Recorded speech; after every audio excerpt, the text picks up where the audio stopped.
Ahora sí, nuevamente muy buenas tardes a todos, bienvenidos una vez más. Les doy gracias por estar en esta otra sesión que estaría llena de aprendizaje, esta vez con la doctora Luz Ramos Vargas.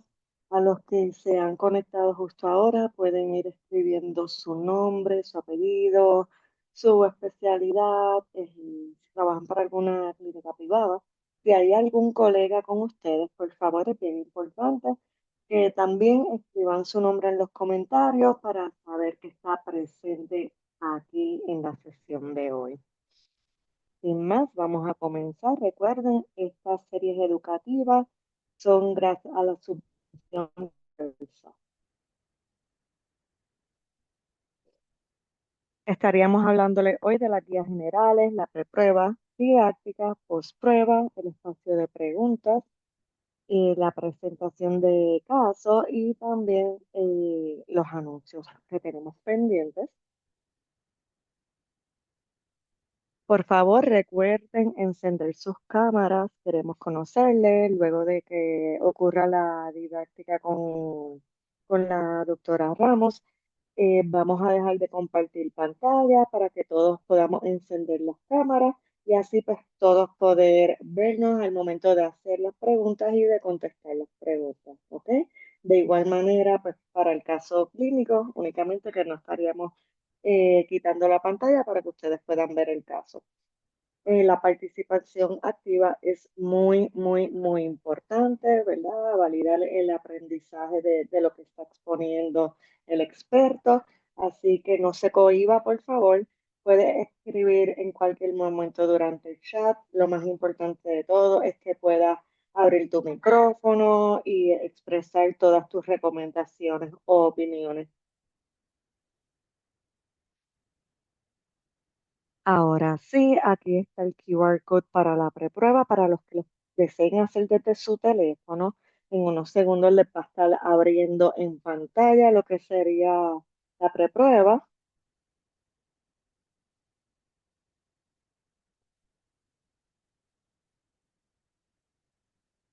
Perfecto. La preprueba se queda abierta. Les recuerdo, solamente será por unos breves minutos. ¿Por qué? Porque estaríamos dando comienzo con lo que sería la presentación de la doctora Luz Ramos. Les voy a dar unos segundos para que puedan ir contestando y luego vamos a dar a continuar. A los que no les parezca les aparezca la preprueba en la barra de abajo, le dan clic a los tres puntitos de More y acceden a Polls and Quizzes. Justo en el chat se encuentra el enlace de lo que sería la preprueba. Le puede dar clic y lo va a redirigir a lo que sería la preprueba.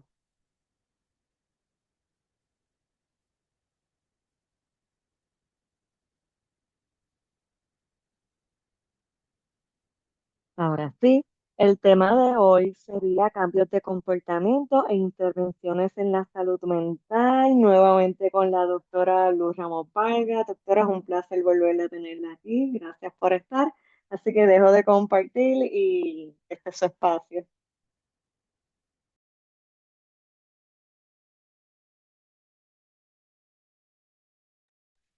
Ahora sí, ahora lo Ahora, pude quitar. Ay, que sí, espérate, ahora.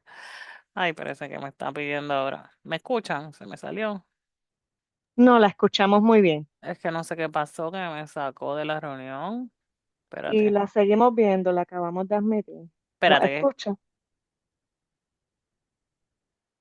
discúlpeme, que como que me estaba abriendo otra reunión nueva.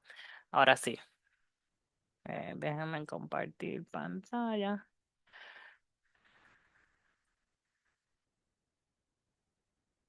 Ok, ahí están viendo mi presentación. Sí, se ve el PowerPoint. No sé por qué yo estoy viendo esto. No sé qué le está pasando a mi computadora. Que no me quiere dejar. Un segundito. Ok. Ok. Déjame ver si ahora.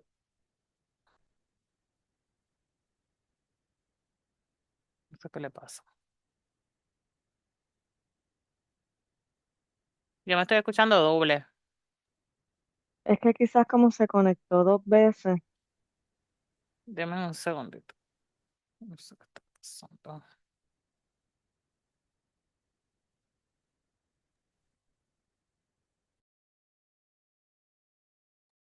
vamos a esperar un minutito por la doctora. Los problemas técnicos en vivo.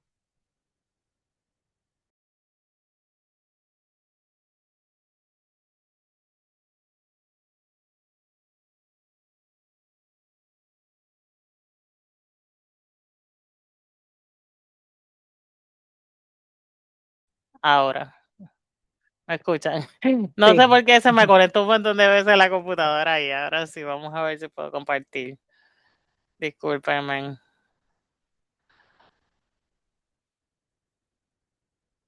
Es que no sé qué pasa, que cuando abro la pantalla se tranca ahí. Ok, ahora sí estamos, disculpen los inconvenientes. Ok, pues básicamente agradecida nuevamente estar con ustedes acá en la tarde de hoy.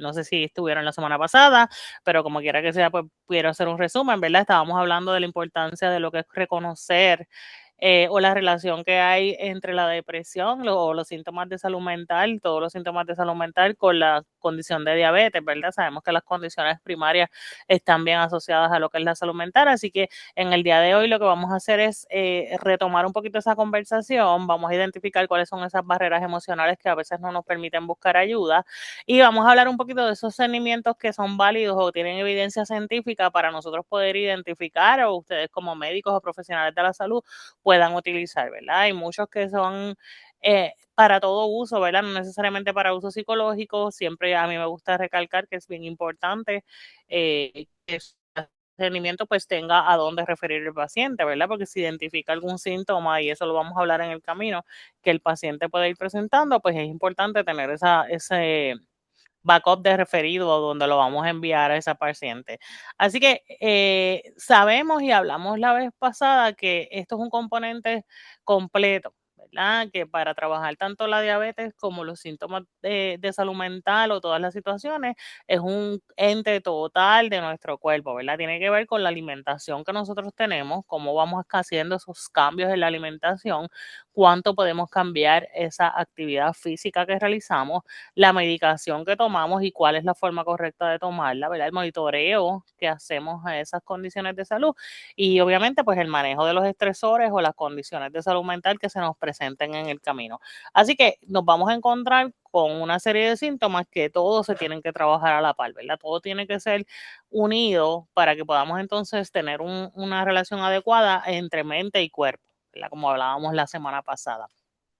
Pero sabemos que muchas veces estos cambios conductuales no son fáciles, ¿verdad? No son fáciles de trabajarlo. Muchas veces viene mucha negación en el aspecto, muchas situaciones particulares que hay que trabajar.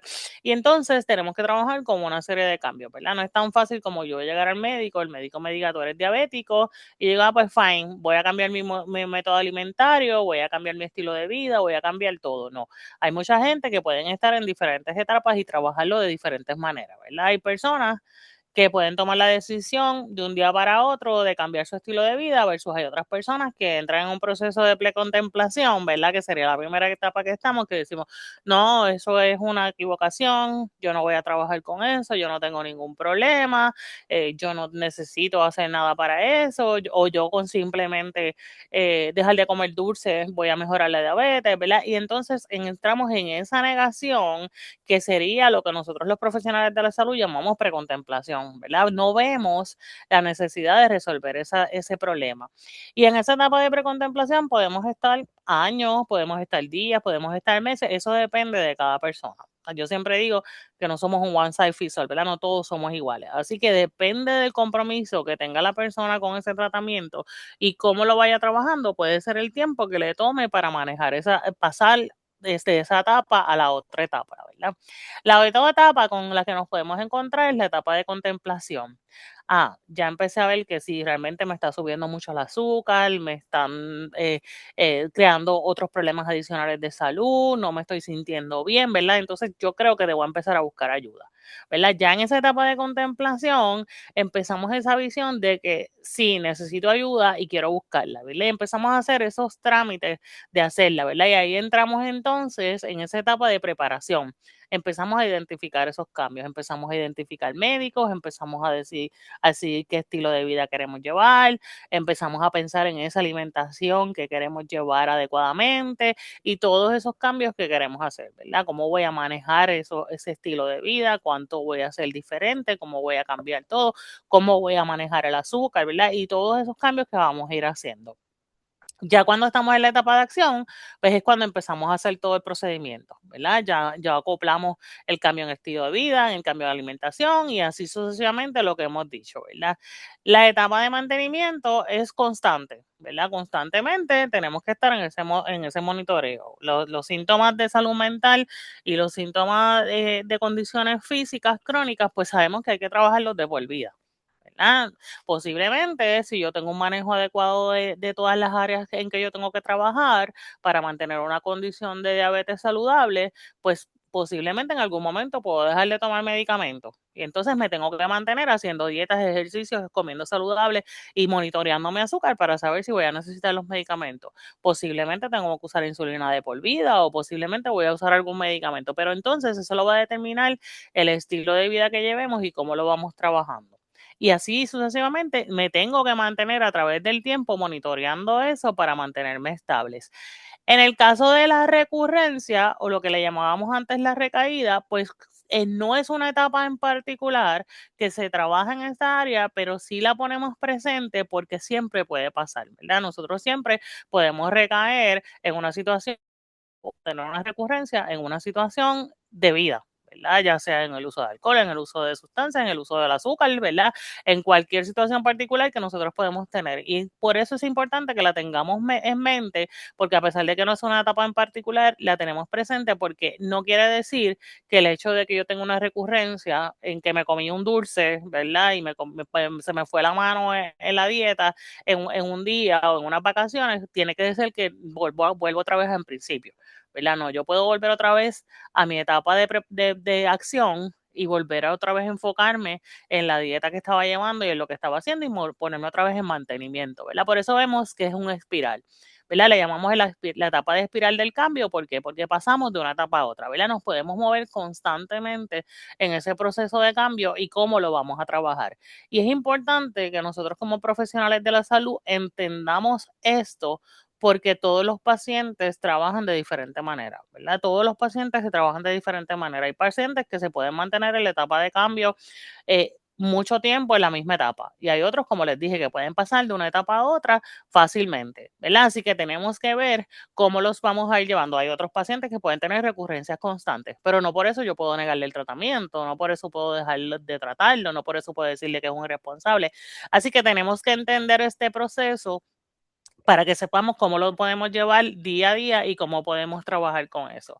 Un ejemplo más claro, ¿verdad? En una etapa de contemplación, yo no tengo ningún problema, ¿verdad? Yo no voy a trabajar con eso. Ya cuando contemplamos, bueno, quizás tengo un problema, tengo que empezar a trabajarlo, ¿verdad? Ya cuando entonces estoy en la preparación, ok, ¿qué voy a hacer ahora? ¿En qué me voy a enfocar? ¿Cómo lo voy a trabajar, ¿verdad? Ya cuando estamos en la acción, ok, ¿qué estamos haciendo? ¿Cómo lo estamos haciendo? ¿Verdad? Y ya cuando estamos en la perseverancia, que sería el mantenimiento, viste que es posible el cambio, lo podemos lograr. Así que es importante que nosotros entendamos ese proceso para trabajar para entender cómo vamos a trabajar con cada uno de nuestros pacientes. ¿Y cómo lo podemos hacer? Pues preparando intervenciones efectivas. ¿verdad? Nosotros tenemos que preparar intervenciones efectivas, diseñar intervenciones personalizadas según la etapa de cambio del paciente, ¿verdad? Yo voy a trabajar según dónde esté el paciente, es que yo lo voy a llevar acorde al tratamiento que está llevando. Voy a monitorear el avance del paciente en su proceso de conducta, ¿verdad? Cómo está trabajando esos cambios de conducta. Y voy a buscar cuáles son esas barreras psicosociales que le pueden impedir el cambio, ¿verdad? Porque nos vamos a encontrar con muchas barreras que se puede encontrar que mejor, aunque él tenga toda la expectativa, toda la idea y todas las ganas de hacer un cambio, se le hace bien difícil. ¿Y cuáles pueden ser esas barreras? Primero, negación, ¿verdad? La aceptación de que yo no puedo trabajar con esa situación, yo no me quiero enfrentar a esto y todas las cosas que hemos hablado anteriormente, ¿verdad? Vergüenza, como hablamos la semana pasada, ¿verdad? Y yo, es que yo nunca me puedo cuidar, yo nunca puedo tener un compromiso, ¿verdad? Y ese pensamiento negativo que está constantemente y que no lo podemos manejar, ¿verdad? La ansiedad de la que hablamos la semana pasada y la que hablamos que muchas veces nos lleva a preocuparnos por cosas que no sabemos que van a pasar y que nos crea mayor preocupación constante de las cosas de cómo las tenemos que trabajar. El burnout, ¿verdad? La quemazón de dentro del tratamiento, de cómo vamos a enfrentarnos a estos cambios y cómo los vamos a manejar, y las creencias culturales obviamente que tenemos, ¿verdad? Donde quiera que hay fiesta tienen que haber muchísimos postres, donde quiera que vamos tiene que haber un bizcocho, donde quiera que cuando vamos a comer a un restaurante siempre nos ofrecen postre, ¿verdad? Y cuando uno no tiene esa disciplina, pues es bien difícil uno decir no quiero, ¿verdad? No lo voy a hacer, no me quiero enfrentar a eso, ¿verdad? Entonces, pues podemos caer en esa tentación de dejarnos llevar por lo que la cultura nos pide o por las creencias que tenemos de que siempre tenemos que comer un dulce, ¿verdad? De que siempre después de comer se me queda la ansiedad de comer azúcar, ¿verdad? Y todas esas cosas con las que tenemos que trabajar en nuestra mente. Adicional a eso, tenemos los determinantes sociales de la salud, que entre ellos muchas personas se pueden encontrar con acceso a alimentos, ¿verdad? Alimentos saludables. Por ejemplo, usted va al supermercado y eso no es una noticia nueva y yo sé que lo han hablado aquí anteriormente y los alimentos que son bajos en azúcar, bajos en grasa, bajos en carbohidrato y todo eso son alimentos sumamente costosos, ¿verdad? Y la persona dice, oye, pues para gastarme 15 pesos en una ensalada, mejor me como un hamburger, ¿verdad? Y entonces se le hace más difícil o no tengo los 15 pesos, pues me como unos 9, ¿verdad? Y entonces es bien difícil acceder a una dieta adecuada si tú no tienes las herramientas precisas para poder hacerlo. Igualmente el costo de medicamentos. Ahora que hay un boom de verdad de todos estos medicamentos de GLP-1 y la Ozempic y la Mounjaro y todo eso son medicamentos sumamente costosos, ¿verdad? Que no todo el mundo puede cubrir ese tipo de medicamentos y no todos los planes médicos los cubren. Así que muchas veces estos medicamentos tienden a ser costosos y el paciente no tiene acceso a comprar los mismos. La necesidad de transporte para ir a sus citas médicas también puede ser un determinante social, ¿verdad? Si el paciente no tiene cómo llegar a su cita, pues no va a tener un seguimiento adecuado y posiblemente pues no va a tener un compromiso con el tratamiento. Y el apoyo familiar. ¿Verdad? Pues no, la familia muchas veces tiene dulces en la casa, no cooperan con la situación, ¿verdad? Están comprando cosas constantemente y la persona, pues si es blandita de corazón, ¿verdad? Pues entonces puede caer entonces en la tentación de utilizar eso, ¿verdad? O no le ayudan entonces, por ejemplo, una persona que viva con sus papás y es diabético y sus papás lo que tienen dinero, ¿verdad? Es para comprar arroz, habichuela y carne todos los días, pues obviamente, pues, ¿qué va a comer la persona, ¿verdad? Así que tenemos que ver que todas esas cosas son significativas a la hora de yo llevar una dieta adecuada en ese proceso y llevar un tratamiento adecuado como debe ser para poder mantenerme enfocado y saludable en el proceso que estoy llevando. Así que vamos a comenzar hablando de los cernimientos recomendados. Hay muchísimos cernimientos. Yo les traje algunos de ellos para que los vayamos viendo en el proceso y les traje algunos ejemplos de cómo los podemos ir trabajando. A las que me están ayudando, yo no veo a nadie de los que están. Así que si hay alguna pregunta, me pueden interrumpir porque tengo la pantalla solamente abierta en la presentación y no veo nada. Pero si tienen dudas, las pueden escribir o dejarme saber y yo paro. Así que los voy a explicar cada uno de ellos. Estos cernimientos los consiguen en las redes sociales, o sea, perdón, en las redes sociales, no en el internet, en las páginas usted lo puede poner, yo le puse uno de los enlaces en la próxima página, pero los pueden conseguir muchos en español, muchos están en español e inglés, ¿verdad? Y estos cernimientos, muchos de los planes médicos y muchos profesionales de la salud los están utilizando porque les sirve de guía para usted saber, como hablábamos la semana pasada, cómo trabajar con el paciente. Porque si el paciente está trabajando una situación de diabetes, pero tiene una situación que no tiene, que los determinantes sociales le están afectando, como estábamos hablando ahora mismo, o tiene una situación particular de depresión y no lo trabaja adecuadamente, pues es importante tener una base completa de cómo se trabaja ese caso con el paciente. Y muchos profesionales lo que están haciendo en sus clínicas es implantando estos seguimientos que la persona lo puede contestar por sí mismo, o usted le puede hacer las preguntas y entonces determina cómo va a llevar el tratamiento. Ahora, como le dije al principio, es importante que si usted le va a hacer este seguimiento, sepa dónde lo va a referir, ¿verdad? Porque si usted tiene una crisis con el paciente, pues tiene que saber cómo trabajarla. Así que el primer seguimiento que utilizamos los diferentes profesionales de la salud es el PHQ-2. El PHQ-2, ¿verdad? Es una abreviatura de lo que sería el PHQ-9, que es el próximo que vamos a ver, donde le da 2 preguntas básicas para medir la situación de salud mental. Es importante que usted sepa que usted no va a dar un diagnóstico ni de depresión, ni de ansiedad, ni de ningún tipo de diagnóstico con estos cernimientos. Usted solamente está haciendo un cernimiento inicial para determinar posibles síntomas de ese diagnóstico, ¿verdad? Porque para tú tener un diagnóstico de salud mental, obviamente usted tiene que tener una serie de criterios. Y aquí pues le va a medir algunos de los criterios y usted puede tener una basecita. Es como cuando usted si es médico, recibe a un paciente y está tosiendo y usted cree que puede tener influenza, pues usted le tiene que hacer unos análisis adicionales. Pues así mismo, nosotros hacemos seguimiento y después evaluamos todos los criterios adicionales y determinamos si el paciente tiene los criterios para el diagnóstico como tal que se le vaya a dar. Así que en el PHQ-2 evaluamos estas 2 preguntas que usted, como les dije, se las puede hacer al paciente o el paciente lo puede contestar por sí mismo con el papel y un bolígrafo, ¿verdad? Usted le va a preguntar en las últimas 2 semanas, ¿qué tan seguido has tenido molestias de los siguientes problemas? Importante que les recalque que es en las últimas 2 semanas, porque si el paciente busca historial, pues obviamente va a encontrar que en algún momento, pero usted le va a decir, no, no solamente en estas últimas 2 semanas, ¿te has sentido poco interés o placer por las cosas? Ajá, todos los días, más de la mitad de los días, varios días o ningún día. ¿Verdad? Y ahí usted va a marcar o el paciente va a marcar según la respuesta que tenga, ¿verdad? Se ha sentido decaído, deprimido o sin esperanza, igualmente. Y ahí entonces usted va a evaluar el resultado y le va a decir si el paciente puede estar presentando síntomas de un posible diagnóstico de depresión o un posible diagnóstico de ansiedad, ¿verdad? Y ahí entonces usted puede determinar. Ya en el PSQ-9 es un poquito más complejo, o sea, más complejo, ¿no? Un poquito más largo, ¿verdad? Tiene 9 preguntas. Básicamente empieza con las preguntas que hace el PHQ-2, pero le añade otras preguntas adicionales. Igualmente, usted le va a preguntar en las últimas 2 semanas, ¿usted ha sentido alguna molestia por cualquiera de las siguientes dificultades? Y le va a hacer cada una de las preguntas que se presentan ahí.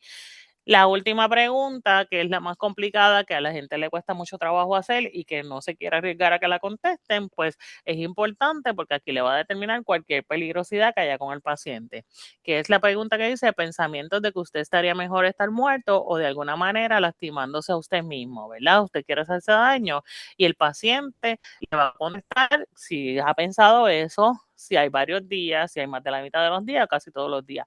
Ojo con las preguntas, obviamente usted va a sacar una posibilidad, ahí le va a preguntar en la última pregunta, qué tan difícil se le ha afectado estos problemas de hacer su trabajo, encargarse de las tareas del hogar o llevarse bien con otras personas. Y ahí la persona le va a decir, para nada difícil, un poco difícil, muy difícil, extremadamente difícil. Una vez usted haga la evaluación de las respuestas, que ya mismo le voy a enseñar las puntuaciones, le va a decir si el paciente pues está en riesgo de tener un síntoma depresivo o no, y usted pues le va a brindar las recomendaciones adecuadas. Mira, es importante que vayas al psicólogo si usted trabaja en un equipo multidisciplinario y tiene accesibles psicólogos, consejeros, trabajador social o alguien que le pueda ayudar, pues es importante que lo refiera, ¿verdad? Y que si es posible le coordina la cita para que el paciente salga, si no, pues asegúrese. Si el paciente obviamente le identifica que tiene ideas suicidas, pues usted indague un poquito más, ¿verdad? Es importante que indague un poquito más para que vea si esas ideas son estructuradas, si no son estructuradas, y de ahí usted toma una decisión. Pero es importante esa indagación, ¿por qué? Porque no nos podemos arriesgar a que ese paciente tenga un plan estructurado. No siempre hay que correr a llamar al 911 ni hacer un protocolo de emergencia. Usted va a indagar, no, no, sí, yo lo he pensado, pero no tengo ninguna idea constante, es que estas preocupaciones de mi condición física me traen esas ideas, pero yo realmente no tengo ningún plan. Ok, pues mira, es importante que tú en los próximos días vayas y busques ayuda para que trabajes ese manejo de situación, manejo de emociones, pero no tienes que hacer un protocolo de emergencia de llamar al sacar una ley 408 ni nada por el estilo. Si el paciente le dice, no, sí, ya yo tengo un plan estructurado, ya yo lo he pensado, yo sé lo que yo voy a hacer, pues obviamente usted no puede dejar a ese paciente solo. Tiene que contactar a un familiar, hacer un protocolo de emergencia, ¿verdad? Y referir a ese paciente a un hospital. Pero esto es un seguimiento inicial que nos puede llevar a nosotros a determinar si ese paciente puede estar presentando unos síntomas bastante fuertes como para tener una condición de depresión o por lo menos no saber manejar su condición tanto de salud mental como de salud física. Igualmente, se evalúa la ansiedad con estas 7 preguntas, en donde también, igual usted le va a decir, en las últimas 2 semanas, con qué frecuencia se ha sentido molestia con los siguientes problemas. Se siente nervioso, ansioso, con los nervios de punta, no puede dejar de preocuparse constantemente por las diferentes cosas, preocuparse por diferentes cosas. Es bien importante que les recalque que es las últimas 2 semanas, porque la persona sí le va a decir, sí, sí, yo me siento así, ajá, pero en las últimas 2 semanas, ¿cuántas veces al día tú te sientes así? ¿O cuántas veces a la semana te sientes así? Para que usted pueda determinar si realmente es una situación de peligrosidad, una situación de emergencia o es una situación que se puede manejar. Así que estos son los seguimientos más comunes que se utilizan para identificar esos síntomas de ansiedad y de salud mental. Ahora les voy a presentar otros adicionales que se utilizan también o que se pueden utilizar en las clínicas para evaluar entonces ya específicamente lo que es en el área de la condición de diabetes y salud mental. Estos 3 que les presenté originalmente se pueden utilizar para cualquier condición, ¿verdad? Ya sea para cuando usted en una sala de salud primaria, una sala de emergencia o cualquier área que usted quiera determinar si hay algún tipo de situación particular. El DDS es un cuestionario que se evalúa, que se utiliza para evaluar el distrés diabético, ¿verdad? Habíamos hablado de esta condición la vez pasada y entonces este se utiliza para determinar si es posible que ese paciente esté presentando ese distrés diabético, ¿verdad? ¿Y qué evalúa? Pues evalúa la carga emocional del paciente, ¿verdad? Si él se siente abrumado, asustado, temeroso sobre la situación que está pasando con la diabetes o sobre las exigencias que la diabetes le está trayendo a largo plazo.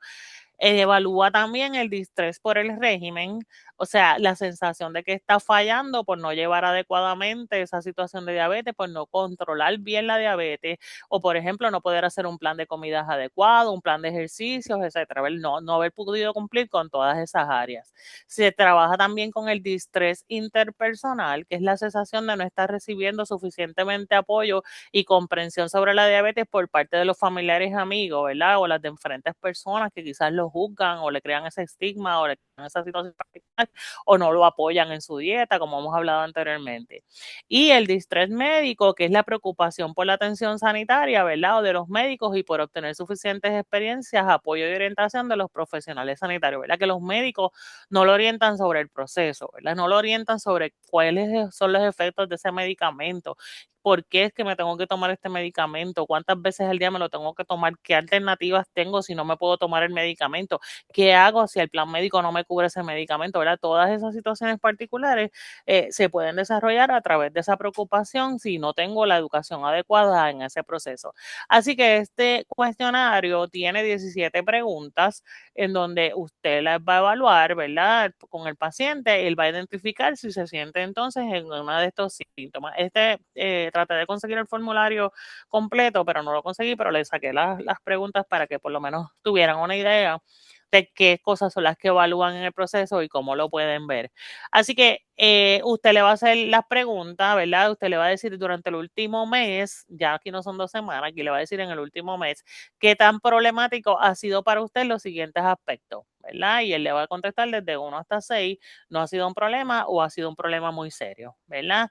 Y entonces usted va a hablar que sentir que no estoy manejando mi diabetes y sentirme abrumado por las demandas de vivir con diabetes, ¿verdad? Así que estos son síntomas que se van a evaluar entonces en ese proceso y ahí usted va a determinar si este paciente puede estar presentando un problema de distrés diabético. No sé si hay alguna duda o pregunta, porque no veo, como les dije. Al Si hay... momento no. Ok, perfecto. Ok, otro de los cuestionarios es el PAGE-5. Esto es un cuestionario que tiene 20 preguntas para también medir el distrés diabético. Tiene una escala del 0 a 4, siendo 4 el más alto. Y estos son cuestionarios que usted le puede dar en la sala de espera al paciente, que el paciente puede contestar. Y al final de cuando usted va a hacer la evaluación, ya simplemente tiene las respuestas, ¿verdad? Y usted entonces puede darle recomendaciones al paciente o puede darle una recomendación o un referido de cómo trabajarlo, ¿verdad? Usted no se tiene que sentar con el paciente para que él conteste cada una de las respuestas, sino que usted lo puede tener y al final lo que hace es evaluar, ¿verdad? Las preguntas, quizás hasta la misma asistente o la persona que está al frente puede hacer los cálculos y sacarle la puntuación y con ver la puntuación usted sabe cómo este paciente está reaccionando a su situación de salud y ahí entonces usted le puede dar la recomendación. Así que en el pacing con una puntuación más alta de 40 puede padecer un distrés diabético y al final también le hace 2 preguntas. ¿Cómo te sentiste contestando estas preguntas? Y cuando miras tu puntuación, ¿entiendes que hay algo mal en ti? Y esas preguntas son abiertas, usted las va a leer y usted le puede contestar al paciente según la respuesta que usted obtenga del mismo. Estos son los ítems que evalúa entonces esa prueba, ¿verdad? Igualmente se siente abrumado por el cuidado diario, se siente desmotivado, se siente solo con la situación de diabetes, no tengo control sobre la enfermedad, me siento preocupado por depender de medicamentos y ahí entonces eso le va a dar estrategias a usted de cómo manejarlo. Yo creo que inclusive nosotros como profesionales de la salud, estas respuestas nos pueden ayudar a aclararle dudas al paciente. ¿Verdad? Porque yo puedo entonces, de acuerdo a las respuestas que él marca como más preocupantes, pues entonces yo le puedo traer, y ya mismo vamos a hablar de eso a través de la entrevista motivacional, cómo yo puedo trabajar con cada una de esas áreas, cómo puedo identificar que esto me está afectando, cómo puedo identificar que puedo hacer un cambio en esta área, ¿verdad? Y ahí usted ve también cuál es el compromiso del paciente con este tratamiento y cómo lo va llevando a cabo en este proceso. Así que son herramientas que no solamente le van a dar un diagnóstico, o un posible diagnóstico, sino que también le puede dar herramientas a usted a cómo trabajar con la preocupación del paciente en cuanto al tratamiento que está llevando y cómo manejarlo adecuadamente. Otros alimentos que tenemos, les soy sincera, estos nunca los he utilizado, ¿verdad? Pero me parecieron que son importantes como profesionales de la salud en la medicina o que trabajan directamente con el paciente, los puedan conocer y los puedan tener, ¿verdad? Está el hipoglicemia Fear Survive, ¿verdad? Que es el miedo a evaluar el miedo a la hipoglicemia, ¿verdad? Y cómo reaccionan las personas a este miedo, ya mismo se los voy a mostrar. El ITAS, que es el Insulin Treatment Appraisal Scare, que son las percepciones y actitudes hacia el uso de insulina. El EDQ, que es Eating Disorder Examination Questionnaire, y todo esto y este entonces lo que hace es que evalúa los aspectos de trastornos alimentarios que pueden interactuar con el manejo y peso del paciente. Aquí tenemos este no lo conseguí en español, pero básicamente son las mismas preguntas entre una y otra vez y tú siempre te va a tener una escala Likert, ¿verdad? Como le llamamos cuando hacemos investigaciones, de que te va desde nunca, algunas veces, rara vez, casi siempre o casi todo el tiempo, ¿verdad? Y ahí entonces usted va a determinar, de acuerdo a las respuestas que le da el paciente, cuáles son las puntuaciones y usted le va a dar entonces una orientación. Por ejemplo, en el caso de la hipoglicemia, usted le puede explicar cuáles son los síntomas, cómo puede reaccionar, qué puede hacer en el caso de que le dé un ataque de hipoglicemia, ¿verdad? ¿Qué debe tener a la mano para ese momento poder manejarlo? Si lo debe notificar a alguien, ¿verdad? Todas esas cosas ustedes las pueden utilizar para darle esa orientación al paciente. Este es el de Insulin Treatment Appraisal, ¿verdad? Que es igual. lo mismo, va desde cero o estoy completamente de desacuerdo hasta que estoy completamente de acuerdo, ¿verdad? En cada uno de los síntomas, ¿verdad? Y aquí entonces igual trabajamos la orientación en cuanto a la importancia de usar la insulina y el tratamiento adecuado para ese paciente. Y el de eating disorders, que obviamente también evalúa esas áreas.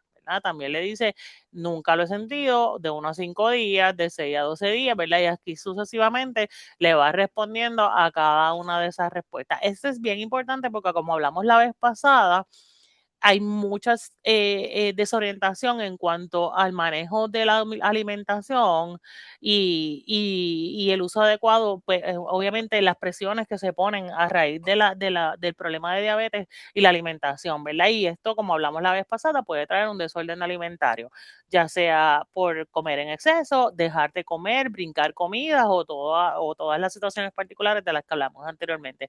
Así que es bien importante que usted tenga claro esa alimentación del paciente y cómo la está llevando a cabo, ¿verdad? No solamente que se ponga el medicamento o no, sino que tenga las comidas adecuadas y que lleve la dieta adecuada como debe ser entonces en este caso. Así que estos cuestionarios le pueden dar una base de cómo se puede trabajar entonces en esa área. Así que básicamente les puse aquí un resumen de cómo serían las puntuaciones en cuanto al seguimiento de esos pacientes y cómo se llevarían a cabo. Por ejemplo, en el caso del PHQ-9, que es el que medimos síntomas depresivos, una puntuación de más de 10 puede ser una depresión moderada. Entonces podemos empezar entonces a referir a ese paciente y a buscarle la ayuda necesaria para que pueda tener un buen manejo de salud mental. En el caso de GAC7, una puntuación mayor de 10 puede presentar ansiedad moderada, ¿verdad? Y estamos diciendo que esto es un diagnóstico preliminar porque ya hablamos de las repercusiones completas, ¿verdad? Igualmente en el DD10, una puntuación mayor de 2 puede ser un distrés significativo, o en el PACE-5, una puntuación mayor de 8 puede ser un distrés emocional, y en el SCOF-2 puede ser mayor de 2 un riesgo de un trastorno alimentario. Así que básicamente lo bueno de todos estos cuestionarios es que al final tiene la hoja donde usted puede evaluar y puede tener las puntuaciones y le puede dar recomendaciones al paciente, ¿verdad? Así que en las mismas evaluaciones le va a decir esas recomendaciones de cómo usted va a interpretar los cernimientos y qué recomendaciones le puede dar el paciente en ese proceso. Ok.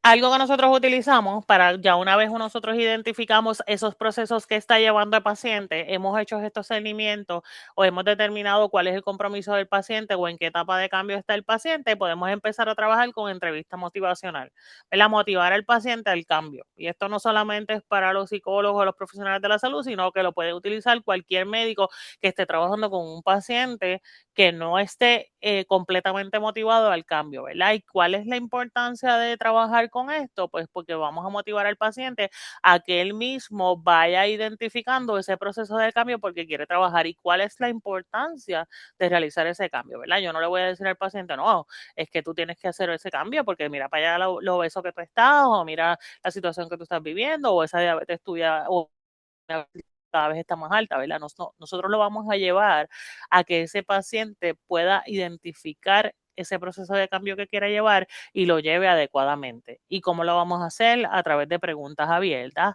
vamos a hacerlo a través de afirmaciones, a través de reflexiones, resúmenes y explorar la ambivalencia. Y ahora vamos a hablar un poquito de eso, ¿verdad? Les traje ejemplos para que sea más factible de cómo llevarlo, ¿verdad? Primero vamos a establecer empatía con el paciente, ¿verdad? El paciente, por ejemplo, el profesional le va a decir, María, gracias por compartir conmigo, te has estado sintiendo, ¿cómo te has estado sintiendo con tu diabetes? Me gustaría entender mejor tu experiencia antes de pensar en cambio, ¿verdad? Quiero saber qué es lo que estás sintiendo. Recuerden que es importante las preguntas abiertas, porque si yo le digo, María, ¿te sientes bien? Ella me va a contestar sí o no, y entonces pues ahí se acabó la conversación, ¿verdad? No tengo cómo sacar. Así que yo le voy a decir, me gustaría entender mejor tu experiencia antes de pensar en cambios, ¿verdad? Vamos a ver cómo te has sentido en este proceso, qué has sentido diferente, cómo lo has estado manejando, ¿verdad? Y entonces el paciente me va a responder, pues mira, la verdad es que me canso, siento que es demasiado controlar todo, ¿verdad? Y me va a dar una idea más clara, le estoy abriendo la experiencia a que él me cuente cómo se está sintiendo. Y de ahí seguimos partiendo a otras preguntas abiertas. ¿Qué es lo más difícil para ti cuando piensas en manejar tu diabetes pacientes día a día, ¿verdad? ¿Qué es lo más difícil que se te hace en el proceso? Pues mira, la comida. Siento que yo no puedo disfrutarme la comida porque cada vez que me voy a siento a comer estoy pensando en que tengo que contar las calorías, que no me puedo comer esto, que esto me va a subir el azúcar, ¿verdad? Y por ahí yo voy a establecer una conversación completa con ese paciente. Y así sucesivamente yo le voy a seguir haciendo preguntas abiertas para seguir estableciendo esa conversación con el paciente que lo va a llevar a contarme a él todo el proceso de lo que está viviendo en ese cambio que tiene que realizar, ¿verdad? Y entonces caemos en el proceso de reflexión. Ay, suena que la diabetes te ha hecho sentir limitada y frustrada, ¿verdad? Como si te quitara cosas importantes de tu vida. No le estoy dando la respuesta, le estoy diciendo una idea de lo que me dijo, ¿verdad? Como un resumen de lo que él me está diciendo y entonces voy a seguir buscando información. Y entonces el paciente me va a decir, exacto, y por eso a veces no sigo la dieta, ¿verdad? Por eso es que a veces no me dejo llevar por las cosas, ¿verdad? Por eso es que no puedo completar el procedimiento. Y por ahí entonces seguimos partiendo a la información. Y entonces vamos a explorar la ambivalencia del paciente. Entonces yo le voy a decir, pues por un lado tú disfrutas comer sin restricciones, pero por otro lado sabes que el azúcar alta te puede afectar, ¿verdad? ¿Qué cosas te preocupan más de no cuidarte? ¿Qué cosas te afectan, verdad? Y ahí el paciente te va a decir, pues mira, es que tengo miedo de las complicaciones, vi a mi papá perder la visión, mira, a mi papá le cortaron una pierna, ¿verdad? Y ahí entonces vamos a ver por qué él llega a esa ambivalencia, por qué tiene esa situación particular, ¿verdad? ¿Por qué lo maneja de esa manera? Y así entonces lo vamos a seguir trabajando. Entonces vamos a empezar a motivar a ese paciente a un cambio, ¿verdad? Eso me suena importante para ti. ¿Cómo te gustaría verte de aquí a unos años en términos de salud, ¿verdad? ¿Cómo te gustaría estar mejor como paciente? Pues mira, yo quiero estar bien para mis nietos, o quiero estar bien para mis hijos, o quiero estar bien porque quiero tener una buena relación con mi esposo.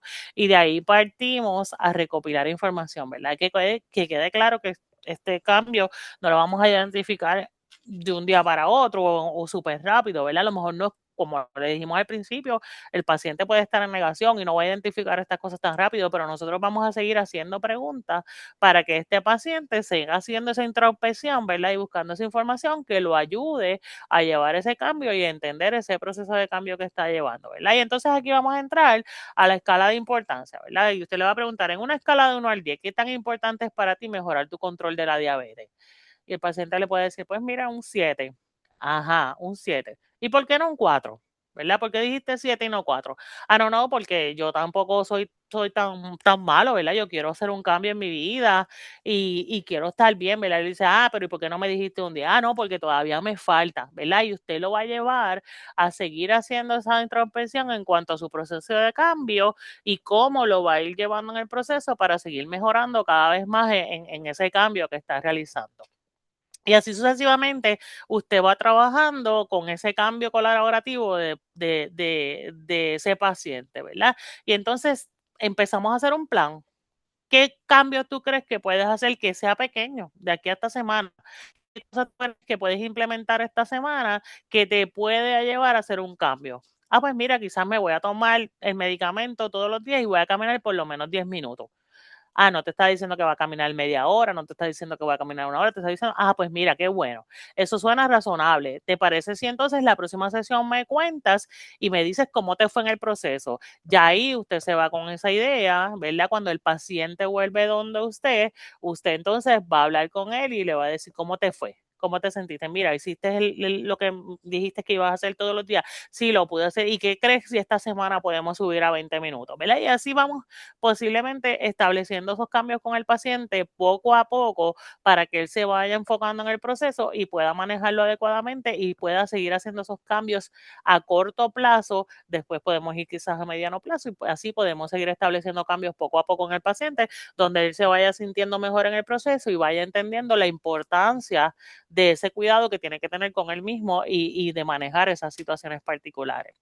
Así que, ¿cuáles son los principios de la entrevista motivacional? Pues mira, lograr empatía con el paciente. El paciente muchas veces no se ve aceptado en el proceso, ¿verdad? Se siente constantemente confrontado, se siente constantemente que lo están acusando, se siente constantemente que le están criticando, ¿verdad? Así que es importante lograr esa empatía, evitar esas confrontaciones en el proceso, explorar la ambivalencia de ese paciente, ¿verdad? Bien importante usted saber en qué etapa de cambio está, porque si no, lo va a poder manejar adecuadamente. Porque si es un paciente que no presenta ningún compromiso o no ha entendido su proceso de cambio, va a ser bien difícil usted trabajar estas herramientas. Así que es bien importante que explore esa ambivalencia que puede tener en el proceso y qué lo lleva a tener esa ambivalencia, ¿verdad?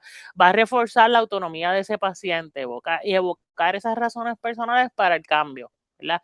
¿Qué te motiva a ti a cambiar? ¿Verdad? Mira, cualquier cosa que lo motive a lograr un cambio es importante, ¿verdad? Ya sea por él mismo, por su hijo, por su familia, porque quiere tener una mejor relación, por su trabajo, porque no puede caminar bien, ¿verdad? Cualquier cosa que usted pueda identificar, mínima que sea, que pueda ayudar a ese paciente a hacer el cambio, pues por ahí nos agarramos y después buscamos cosas adicionales que nos puedan ayudar a que se mantengan ese cambio.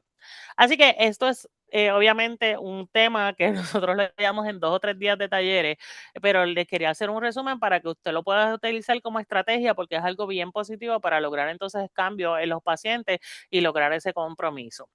Otra de las alternativas que utilizamos para trabajar los cambios en los pacientes y lograr un compromiso, ya esto es a nivel más psicológico, ¿verdad? Y a nivel terapéutico, es la terapia cognitivo-conductual, donde trabajamos la reestructuración cognitiva, ¿verdad? Cambiar ese pensamiento negativo, ese pensamiento constante, esas creencias irracionales que muchas veces tienen los pacientes que no lo dejan lograr ese cambio, ¿verdad? Y entonces trabajamos en encontrar la solución de problemas, en buscar alternativas de manejo, ¿verdad? A exposición a diferentes situaciones que te ayuden a entender esos cambios, ¿verdad? Y a cambiar esa activación conductual, ¿verdad? Muchas veces le traemos al paciente, algo que yo utilizo mucho es tráeme una lista de esos pensamientos irracionales que a ti te llegan constantemente que no te dejan lograr ese cambio, ¿verdad? ¿Qué es lo que constantemente te limita? Ah, no puedo hacer esto, no puedo hacer esto otro, ¿verdad? Y entonces de ahí vamos cambiando. Importante que cuando se trabaje ese proceso de cambio yo no trate de ponerlo todo positivo, porque no siempre todo va a ser positivo, pero que sí lo lleve a identificar de que hay una posibilidad de cambio, ¿verdad? Una posibilidad de que sea mejor la situación, ¿verdad? No, que no necesariamente todo tiene que ser negativo y ahí entonces lo vamos trabajando adecuadamente. También está la terapia de aceptación y compromiso, ¿verdad? Y el tratamiento de aceptación y compromiso para el cambio, ¿verdad? Es aceptación emocional, ¿verdad? Aceptar las situaciones que estamos presentando, identificar qué valores te pueden ayudar situación, comprometerse a lograr esos cambios y hacer ejercicios que te ayuden como el mindfulness o otro tipo de ayuda que te ayuda a trabajar esos cambios y ese proceso de cambio donde estás pasando ese proceso y que te puedas ayudar a sentirte mejor en el proceso. Están las intervenciones conductuales, obviamente que son metas a corto y largo plazo, ¿verdad? A identificar esas metas que queremos ir trabajando, cómo las vamos a trabajar, poner recordatorios que te lleven entonces a enfocarte en ese tratamiento. Mira, si tú sabes que te tienes que poner la insulina o tomarte ese medicamento, pues pon alarma, ¿verdad? Alarmas que obviamente solamente te ayudan a te identificar cuando tú la pones, mira, tomarme el medicamento. Es como ahora que existen los teléfonos inteligentes, ¿verdad? Que te dicen, te avisan hasta cuándo tú te tienes que parar, cuándo llevas mucho tiempo sentada, cuándo te toca tomarte el medicamento, todo eso, pues pones esos recordatorios y utilizas estas complementos adicionales que tú tienes en tu diario vivir para que entonces te ayuden a lograr ese tratamiento, ¿verdad? Recuerda que tienes que tomarte la merienda, ¿verdad? Recuerda que te comes una fruta, ¿verdad? Y entonces esos mensajes positivos que tú puedes utilizar para que te ayuden. Ahora también hasta con el uso de la inteligencia emocional que se puede utilizar para que te manden recordatorios constantes de qué puedes hacer en el proceso y todo eso, pues para utilizarlo de manera efectiva que nos ayude a mantenernos adecuados en el proceso que estamos llevando, ¿verdad? El apoyo grupal, buscar grupos de apoyo que te ayuden entonces a manejar esas condiciones, ¿verdad? Grupos de interés que te manejen la misma situación que tú estás viviendo y que te ayuden a manejar esas situaciones y obviamente educaciones continuas que nos mantengan al día en cómo podemos manejar estas situaciones de salud para poder entonces aprender cada vez más herramientas que nos ayuden a manejar entonces estas situaciones. Importante apoyarnos en la familia y los cuidadores que son esenciales para este proceso de tratamiento y que nos pueden ayudar a nosotros a manejar estas situaciones con apoyo emocional, comunicación efectiva, evitar el control excesivo, ¿verdad? Y que nos ayuden y nos apoyen a manejar esa dieta adecuada, ese tratamiento adecuado, asistir a las citas y que nos acompañen entonces en esos procesos de tratamiento adecuado. Y como ya les dije, utilizar esas apps y esas aplicaciones de telemedicina, los sensores de glucosa que ahora vienen, ¿verdad? Que te los ponen en el brazo y simplemente a través del teléfono te tira los niveles de glucosa de cómo están. A lo mejor quizás hay algunas personas que eso le puede manejar ansiedad, pero hay otras personas que eso le puede ayudar a estar más estable, ¿verdad? Y saber cuándo tiene que recordar ponerse el medicamento o tomar el medicamento adecuadamente, ¿verdad? Así que esas son herramientas que podemos utilizar y que le podemos dar a los pacientes para que les sirvan de ayuda en ese proceso de tratamiento que están llevando, ¿verdad? Y como hablamos la vez pasada, estrategias de autocuidado. ¿Verdad? En los dispositivos electrónicos que podemos utilizar que nos ayudan, nuevos hábitos alimentarios, herramientas digitales y medicamentos adecuados para poder entonces manejar esa situación particular. Así que es importante que manejemos esos cernimientos nosotros como profesionales de la salud, que hagamos esos cernimientos de los que ya les expliqué, ¿verdad? Que los que nos sirvan para ayudar en ese proceso, que podamos identificar esas conductas ambivalentes en el paciente que lo pueden llevar a tener una recurrencia en el proceso y no llevar un tratamiento adecuado, que evaluemos sobre todo esos determinantes sociales de la salud. Lo dije la vez pasada, pero yo siempre me gusta indagar todas las áreas del paciente, ¿verdad? ¿Cuáles son las necesidades biológicas? ¿Cuáles son las necesidades de apoyo o de autoconocimiento, ¿verdad? O de necesidades de pertenencia, ¿verdad? Como la pirámide de Maslow, la socialización, cómo tú te relacionas con las otras personas, la autoestima, cómo tú estás, cuál es el amor propio que tú tienes, ¿verdad? Y ese autorrealización, ¿verdad? Para ver cómo ese paciente va a trabajar las metas, porque si el paciente se está tambaleando en alguna de las áreas, se va a ser bien difícil que lleve un tratamiento adecuado. Así es que es importante que nosotros identifiquemos ese tratamiento adecuado, cómo está ese manejo de ese paciente para poder entonces determinar cuáles son las necesidades que tiene y cuánto va a ser el compromiso para que él pueda llevar ese tratamiento, ¿verdad? Entonces, ahí mismo vamos a seleccionar cuál es la intervención adecuada que vamos a tener para ese paciente, ¿verdad? ¿Qué intervención podemos manejar y cómo lo vamos a trabajar? Porque no todo el mundo le va a trabajar la entrevista motivacional, ¿verdad? A no todo el mundo le va a trabajar la cognitiva conductual. De acuerdo a la necesidad de ese paciente, es que yo voy a indagar qué tipo de terapia va a recibir y voy a hacer un plan personalizado para ese paciente. Si es posible incluir ahí mismo el nutricionista, el médico primario o las personas que vayan a llevar el tratamiento con él y que podamos mantener una comunicación, pues sería ideal y sería mucho mejor. Pero si no, pues por lo menos usted tener esa comunicación con el paciente para que él sepa cómo se va a comunicar con sus otros médicos y cómo va a manejar la situación particular de salud.